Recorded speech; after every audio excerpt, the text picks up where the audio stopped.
দাওয়াত তাবলীগ কোন দল নয়, পার্টি নয়, আমরা উম্মত। আমরা কি উম্মত, আমরা দল নই, আমরা পার্টি নই। আমরা ক্ষমতা চাই না, আমরা রাজত্ব চাই না, আমরা জিন্দেগি শুধরাতে চাই। আল্লাহ ওয়াদা করছেন, তোরা যদি জিন্দেগি শুধরাস, তোরা যদি জিন্দেগি ঠিক করস, রাজত্ব আমি তোদেরকে দিব। রাজত্ব কে দে? রাজত্ব কে নে? আল্লাহ বলেন তুই আমি নি আমি। তো তোরা রাজত্ব তুলে বাড়াবাড়ি করিস কা?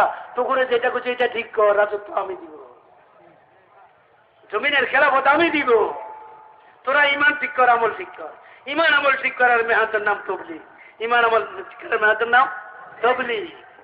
দোস্ত বুজুর্গ, এই মেহনত ঘরে ঘরে চালু করতে হবে, মসজিদে মসজিদে চালু করতে হবে, রোজানে মেহনত করতে হবে, সপ্তাহবারে মেহনত করতে হবে।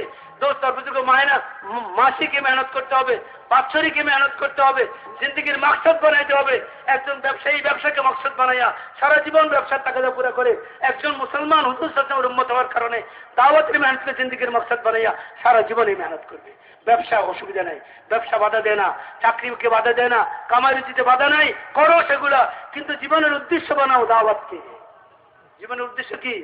দাওয়াত। ইয়া আল্লাহ, আমার জান আমার মাল তোমার, আমার নয়, আমি মালিক নই, আমার কাছে আমানত রাখছো।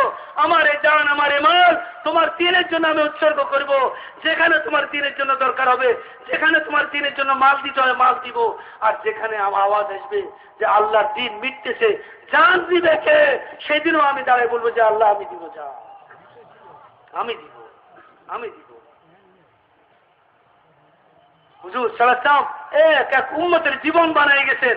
4 মাস নয়, 40 দিন নয়, 4 মাস 40 দিন মেহনত শিখবার জন্য, এই মেহনত সারা জীবন করার জন্য। তৈরি আছেন সবাই? করবেন এই মেহনত, সারা জীবন করবেন।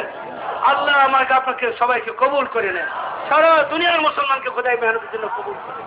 শুরু করি, দেখেন নিজের জিন্দগিকে পরিবর্তন করি, দেখেন তারপরে দেখেন খোদা কি করেন।